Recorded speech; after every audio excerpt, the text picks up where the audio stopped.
The room went quiet the moment my husband raised his glass and said, "7 years married to a woman who still can't tell a balance sheet from a grocery list."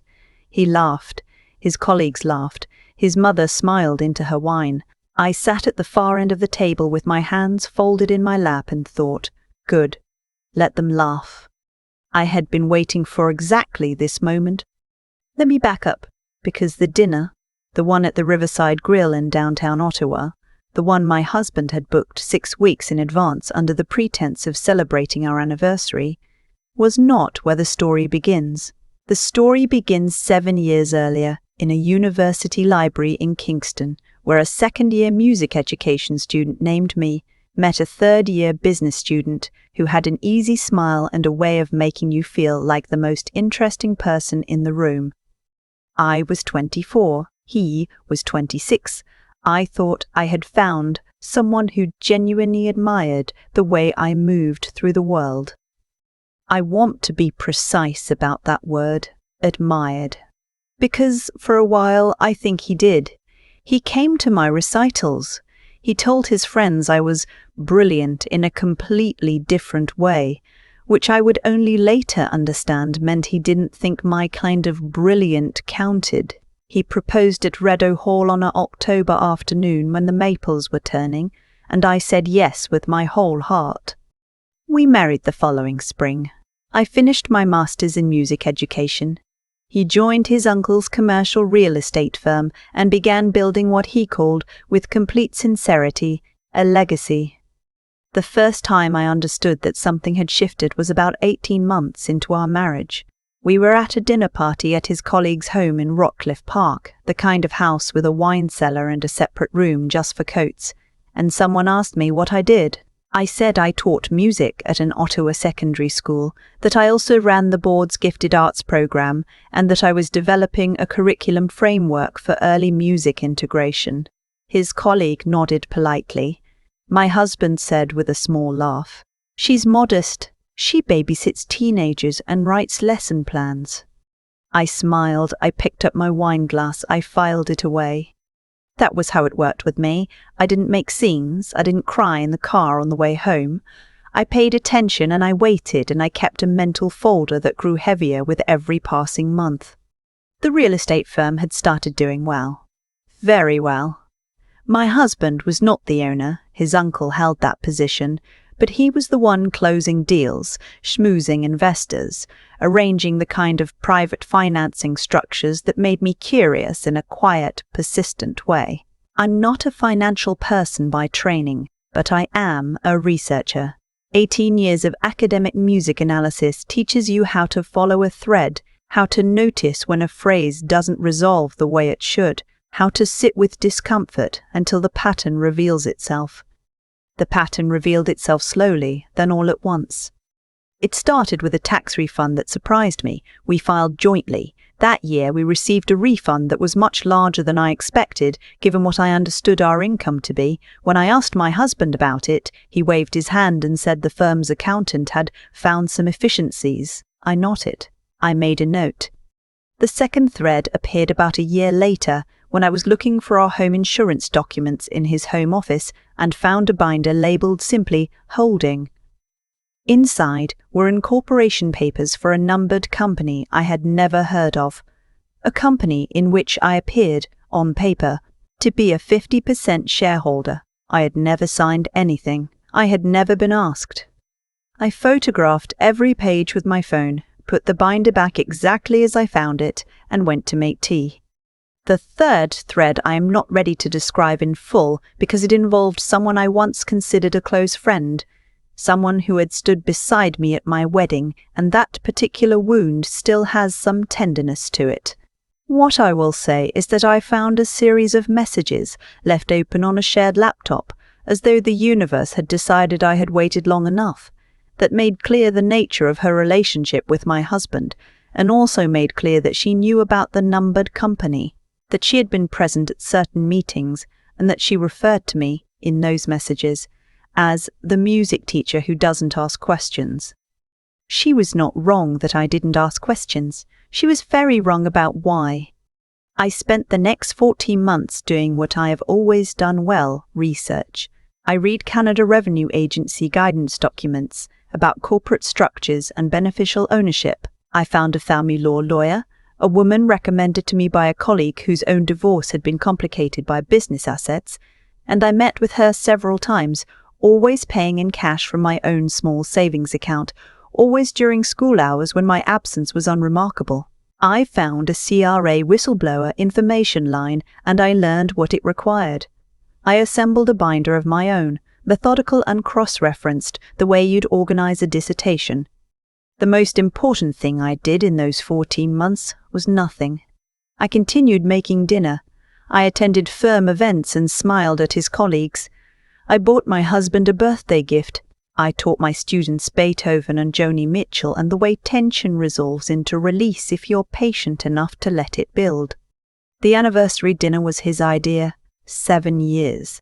He'd booked the private dining room at Riverside Grill, invited 12 of his closest colleagues and their spouses, and told me to wear something nice. He said it the way someone says it to their assistant. I wore the blue dress I'd worn to our wedding rehearsal dinner. I put my hair up. I brought a leather portfolio that he assumed contained a card and perhaps a printed photo, the sort of sentimental gesture he'd long ago decided was my particular style. The portfolio contained 3 envelopes and a USB drive.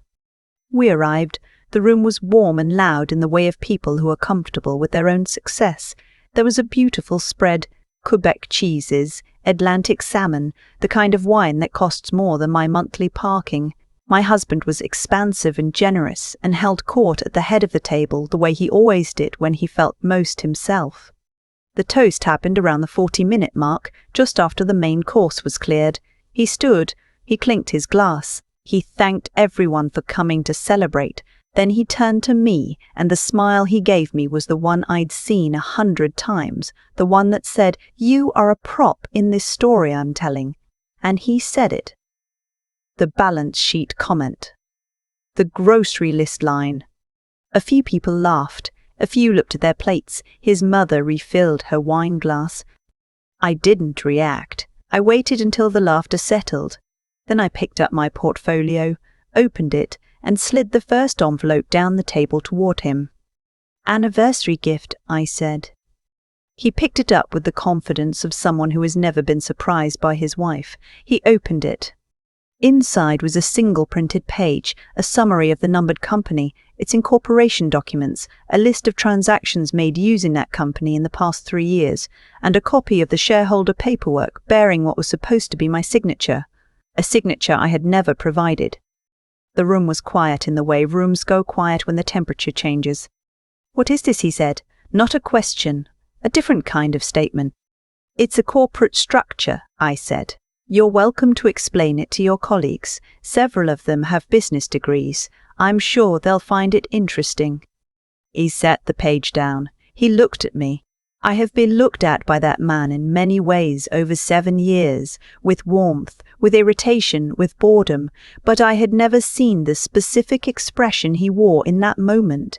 It was the face of someone recalculating everything they thought they knew. "We should talk about this at home," he said. "We should," I agreed, "but first—" I slid the second envelope. This one held a printed summary, not the messages themselves. I had more discretion than that, and frankly, it wasn't the point. But a timeline, a documented timeline of a relationship that had begun approximately 2 years after our wedding and had continued, with full knowledge of our marital status, to the present. At the bottom of the summary was a name. The name of my former close friend. One of his colleagues' wives put her hand over her mouth. His mother set down her wineglass. My husband said nothing for a long moment. Then he said quietly, "Adele. That's my name, Adele." And it was the first time in a long time that he'd said it like it meant something to him. "The third envelope," I said, "you can open at home. It contains my lawyer's contact information and the proposed terms for separation of assets, including the ones associated with the holding company." I paused. "I've also filed a disclosure with the CRA. They have a whistleblower program. I suspect you may be hearing from them at some point in the new year. I genuinely don't know the timeline on those things. I'm a music teacher. But I thought you should know. I stood up. I smoothed my dress. I picked up my portfolio. Enjoy dessert, I said to the table. The creme brulee here is very good. I walked out through the restaurant, past the bar, through the front door, and into the October air. My best friend. My actual best friend, a woman named Sasha who had driven me there and parked around the corner, was waiting with the engine running. I got into the passenger seat. Sasha handed me a thermos of tea. How did it go? She said. He said my name, I said. That was unexpected. She pulled onto the street and we drove in comfortable silence for a while. What happened next I know partly from what I witnessed and partly from what Sasha and I pieced together over the following weeks. My husband left the restaurant shortly after I did. He did not stay for dessert. Several of his colleagues left not long after. One of them, a man who had worked alongside my husband for 4 years, sent a text to his own lawyer that same evening. The CRA opened a formal review in February. I was not the subject of it. My husband's lawyer contacted my lawyer in November and opened preliminary separation discussions. The numbered company, once a source of whatever efficiencies his accountant had found, became a significant complication in those discussions, to his detriment, not mine. My name being on the shareholder documents, as it turned out, meant that I was owed an accounting of every transaction made through it, including the ones that had benefited him alone. His uncle, to his credit, was cooperative with my lawyer. He had not known the full extent of what had been arranged. That is a separate story. My former close friend moved to Vancouver in December. I heard this through mutual acquaintances. I wish her something I can only describe as neutral. Not warmth, not malice. She was a chapter that is finished, and I have enough grace in me not to dedicate more energy to it than it deserves. The thing I want to say, and I want to say it carefully because I know how this kind of story can be received, is that I did not spend 7 years of my life in misery. That is not what happened, and it would be dishonest to frame it that way.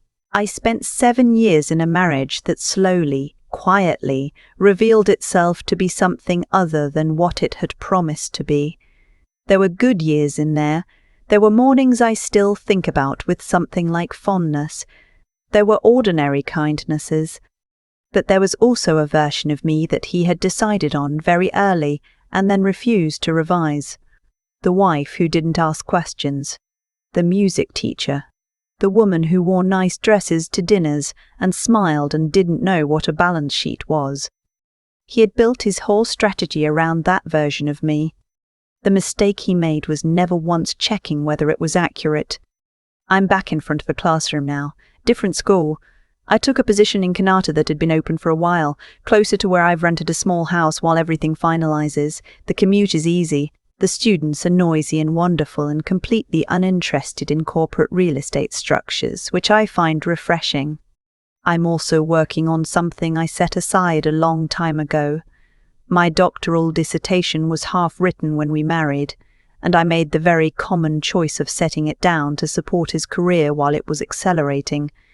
My supervisor at Ottawa is still there. We had coffee last month. She said, "The research is still worth doing." She said, with academic understatement, that the field had not advanced so much in the interim that my contribution would be irrelevant. I am working on it again on Sunday mornings at the kitchen table with tea and whatever the cat decides to contribute by sitting directly on my notes. His mother called me once in November. She didn't apologize exactly. She's not a woman who apologizes easily. What she said was, "I always knew you were paying more attention than he gave you credit for." Then she asked about my mother, who she had always liked. We spoke for about 20 minutes. It was the most honest conversation I'd had with her in years. I don't know what becomes of him exactly. That is no longer a question I'm responsible for holding. The CRA will do what the CRA does. My lawyer is thorough and has been doing family law in Ottawa for 22 years. The settlement process is not fast, but it is moving. What I know is this: I walked into that restaurant knowing everything. I walked out having given him exactly what he earned, and I drove away in my best friend's car with a thermos of tea and the very specific piece of a person who has been patient long enough. There is a particular kind of strength that gets mistaken for passivity. It gets mistaken for obedience, for contentment, for a lack of ambition. People look at someone quiet and decide they are not paying attention. I have been paying attention my entire life. On the last Sunday of November, I sat at my kitchen table with my dissertation open in front of me and the cat claiming my left elbow, and I wrote the first new paragraph I had written in 7 years. It wasn't perfect. The argument needed refining, but it was mine, completely mine, and no one in that room had decided in advance what it was allowed to say. I think that is where I'll leave it. I keep thinking about the moment he said my name. Not the toast, not the envelope sliding across the white tablecloth. Just that single word, Adele, spoken quietly after everything had already shifted. 7 years of being the woman who didn't ask questions, and the first time he said my name like it actually meant something was the night I handed him the consequences of his own choices. That's the part I haven't fully made sense of yet. I didn't set out to build a case. I set out to understand something that didn't add up. That instinct, the one that says, wait, look closer, follow the thread. That's not strategy. That's just the thing that happens when you've spent your whole adult life teaching people how to listen carefully. Music is 90% paying attention to what's actually there, not what you assumed would come next. I think I applied that without realizing it. I heard the wrong note and I sat with it until I understood why it was wrong. What I know now, looking back, is that the people who underestimated me were not stupid. They were just working from outdated information. They had decided who I was in the first year of the marriage and saw no reason to revise it. That's a particular kind of arrogance, not malicious, just incurious. And incuriosity has a cost. It always does. Not as punishment, not as some cosmic correction, but simply because reality doesn't cooperate with the version of it you've stopped bothering to check. I think about the numbered company, the forged signature, the messages on the shared laptop left open like a door someone forgot to close. None of those things happened to me by accident. They were the result of a man who believed his own myth so completely that he stopped covering his tracks. Arrogance created the evidence. I just found it. And then I waited, because waiting was the right thing to do, not passive. I want to be clear about that. Those 14 months were the most deliberate of my life. I read CRA documents at 11 at night. I met with my lawyer on my lunch breaks. I kept every record. What looked like patience from the outside was actually just focused, sustained work done in a space where no one thought to look. That is the thing I want to say plainly, because I think it matters. I didn't win because I was clever. I won because I was thorough and honest, and I didn't stop when it got uncomfortable. Those are not dramatic qualities. They don't make good toasts at anniversary dinners, but they compound quietly over time, and eventually they become the kind of foundation that holds when everything else collapses. My dissertation is open on the kitchen table again.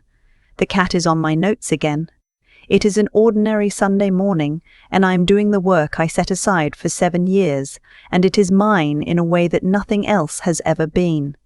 That feels like the right place to end, not with the dinner, not with the envelopes, not with October air and Sasha's thermos of tea, but here, at the table, on a quiet morning, with a sentence, I'm choosing to finish.